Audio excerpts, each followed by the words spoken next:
Nagtatalo-talo na daw. Sabi nito ni Bokbok, Team Digong versus Team Sara, anyari sa mga DDS. Nagkakahudasan na? Nagkakahudasan daw po yung Team Digong at Team Sara. Una, wala na pong Team Digong at Team Sara. Nagdaan na po kami dyan na may sariling ini-endorse si Tatay Digong at may sarili pong ini-endorse si BP Sara. Yung mga nagdaang eleksyon. Alam natin yan, 2019, iba po yung inendorso ni Tatay Digong, iba po yung inendorso ni BP Sara. Ganon din po nung 2022. Magkaiba po sila na mga inendorso. Ngayon po, nagkaisa na po yung mag-ama. Dahil po sa pagpapakulong dahil po sa kagagawa ni BBM, nagkaroon na po ng unity ang mga Duterte. Nagsuportahan for the first time po. Sinuportahan ni BP Sara ng buo. Walang labis, walang kulang. Lahat po ng kandidato ni Tatay Digong, PDP Laban, Duterte, sinuportahan po ni BP Sara. Nagdagdag lang siya. Ano ba pagkakaiba nun? Hindi po magkalaban ng mag-ama ngayon. In fact, sinuportahan. Ayan po, partido po yan ni Tatay Digong. Ang PDP Laban po, siya po chairman. No? 10 lang po in-endorse ni Tatay Digong. At yan po ay sinuportahan ni BP Sara. Iniisa-isa niya yan. Hindi ko lang alam kung naihabol sa pag-iisa-isa ni BP Sara si Mata. Pero alam ko, inisa-isa pa ni BP Sara yan sa isang speech niya. Lahat ng kandidato ni Tatay Digong in-endorse ni BP Sara. Ano yung sinasabi mo? Bok-bok-bok-bok? Bok-bobok? Bok-bobok? Ano yung sinasabi mo na nagkakagulo at nagkakahudasan? Sino hinuhudas nino? Nagdagdag lang si BP Sara ng 2 dahil 12 po eh. Wala po nilalaglag. May naririnig po ako ganito, no? Hay nako, wag nyo na iboto yan mga sinasabi ni BP Sara kasi malalaglag si Marcoleta at saka si Bundok daw. Paano malalaglag kung ang iboboto mo ay panay Duterte? Tandaan po ninyo, ito pong mga survey, mga totoong survey, nagpapakita po na yung Duterte ay yung mga Duterte po ang malakas na po, no? So kung boboto po yung mga pro-Duterte ng solid, 10 man o 12 man, pasok po tayo lahat. Paano mo mailalaglag yung kung iboboto mo si Marcoleta? Di ba? Ibig nyo sabihin, pag binoto nyo si Aimee tsaka si Villar, hindi nyo iboboto si Marcoleta at saka si Bundok. Sila nga yung Duterte eh. Dadagdagan nyo lang. Mali pong analysis yun.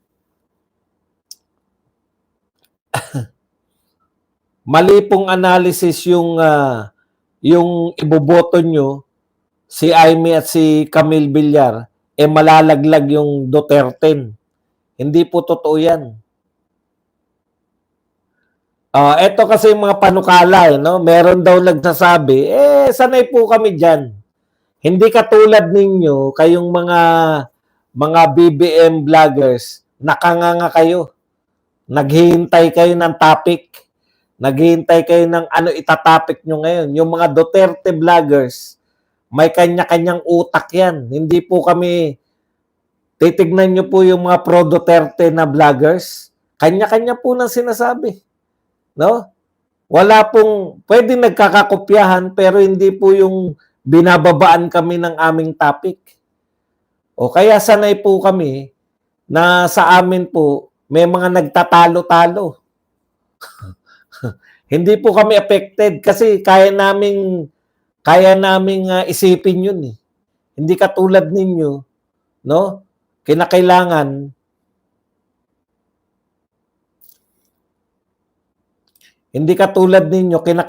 pare-pareho sasabihin kasi utos ng amo nyo. Sa amin po, hindi po kami nangangamuhan. Okay, ang sabi raw nitong paliwanag nitong engot na si Bokbok. Ang sabi ni Bokbok, may void daw po ang leadership ng mga Duterte dahil nakakulong daw po si Tatay Digong, kaya yung mga tauhan daw sa baba ay nag-uunahan para maging lider-lideran. Tangengot talaga. Tangengot talaga no? Akala niya ganun palibasa sila ganun Nag-uuna-unahan yung mga leader mga paistaran, pati mga vlogger niya mga yan, paistaran Dito po sa atin, wala pong paistaran. Alam po natin yung mga star vlogger, hindi po kami hindi po kami, anong tawag doon? Yung yun na nga. hindi mapaliwanag. hindi po kami alam po namin yung mga star vlogger at hindi po kami nagsasapawan. Ayan yung ibig ko sabihin, no? Hindi po kami. Alam namin masikat sa amin sila Banat Bay, sila Maharlika. Tanggap po namin yan. Sila Bisdak, sila BMR, no? Sila Joy Cruz. Kanya-kanya po kami. Kanya-kanya po kaming diskarte sa pagbablog. Hindi katulad ninyo. Kaya huwag kayong magtaka kung nagka-clash paminsan-minsan, no? Yung nagka-clash paminsan-minsan yung aming mga ideya. Halimbawa, meron po naniniwala sa amin na hindi dapat iboto si Amy tsaka si Villar. Meron po naniniwala na dapat lang na iboto si Amy tsaka si Villar. Pero pare-pareho po kaming iboboto. Pare-pareho po kaming iboboto namin yung Duterte. Yun Yun yung kaisahan namin. Duterte, pasok lahat yan.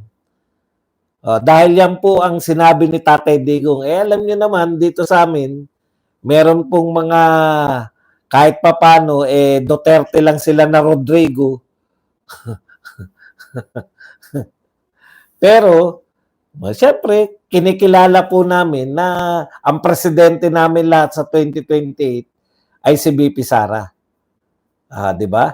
Okay. So, eto pa po yung isa pa pong pinalalaganap ng mga tokmol, no? Ayan po. Pinantatakot po nila ngayon na si BP Sara ay baka sumunod sa kanyang ama. Dahil pinalalabas nila ngayon yung kay Las Cañas Yung pagbibintang ni Las Cañas na siya raw ang utak ng tokhang sa Davao City. Ayan, marami po yan. May pinost po yan ng Happy Pepe. Sino pa nag-post niyan? Si Happy Pepe, may post din na 3 weeks sa Netherlands. Pag-uwi, tumaas ang rating. Si Kakiraki, may post din, Las Cañas, says BP Sara.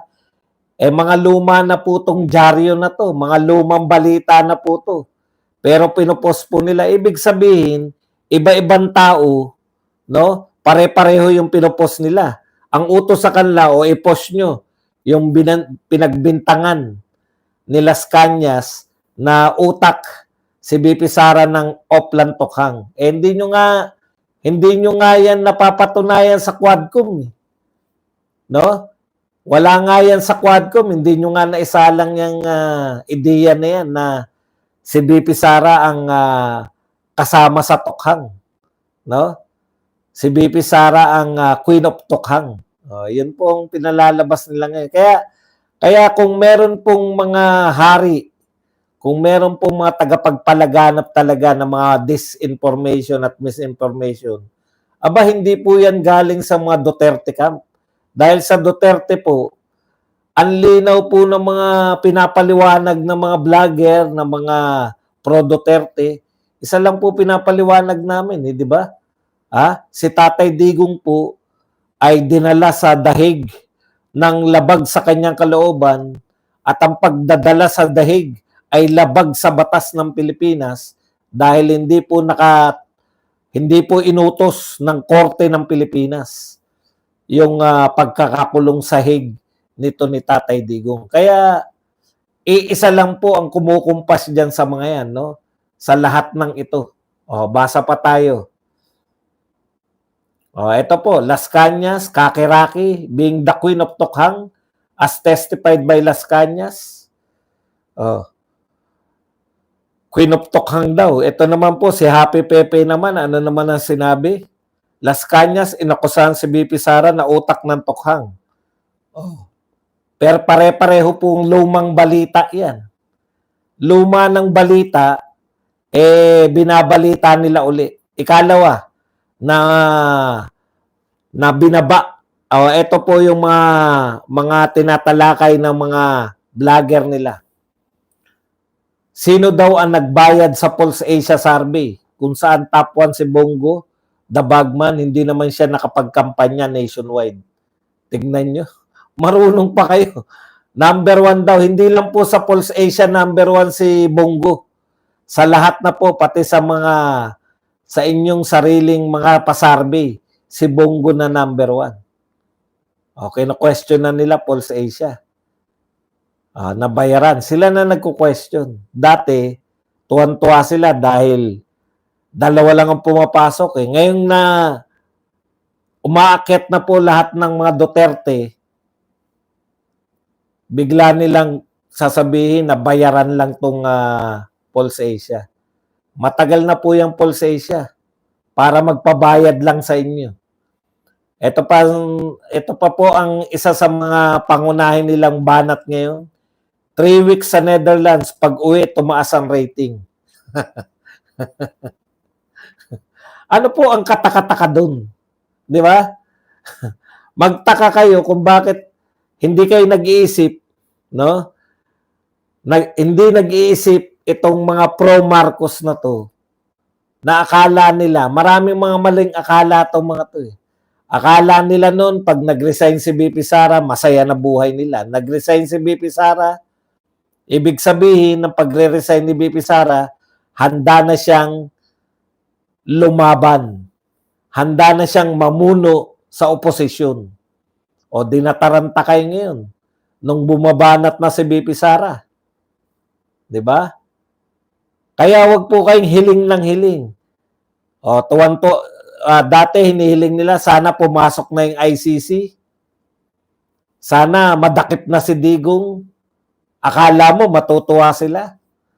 Nadakip na po si Digong, nakakulong na sa ICC. Semplang po yung mga amo nila. Hindi pa rin sila masaya. Galit pa rin sila. Bakit? Ano epekto ng pagkakakulong ni Digong? Semplang sila, si BP Sara, namamayagpag sa survey. Panibagong akusasyon na naman. Di ba? Panibagong akusasyon na naman na si BP Sara ay isasama sa mga ipapadakip ng ICC. Hindi na po uubra yan. Kasi hindi naman naaalis si BP Sara dito eh. Hindi nyo na po magagawa yung haharangin ninyo at walang makakapasok. No? Bahay na lang, ginagwardyahan eh. Bahay na lang ng mga Duterte, hindi nyo na mapapasok eh. Dahil gwardyado ng mga mamamayang Pilipino. So, wag nyo pong ipanalangin na ipapahuli nyo na naman si BP Sara. Tapos akala nyo matutuwa kayo. Baka wala na talaga matira sa Pilipinas pag pinahuli nyo pa si BP Sara. Yung epekto po ng pagpapakulong nyo kay Tatay Digong, masama po para sa inyo. Akala nyo yung tatahimik na kami, ay nakulong na si Tatay Digong, tahimik na yung mga Duterte. Hindi po na nahimik, di ba? Lalo kami nag-ingay, lalong dumami.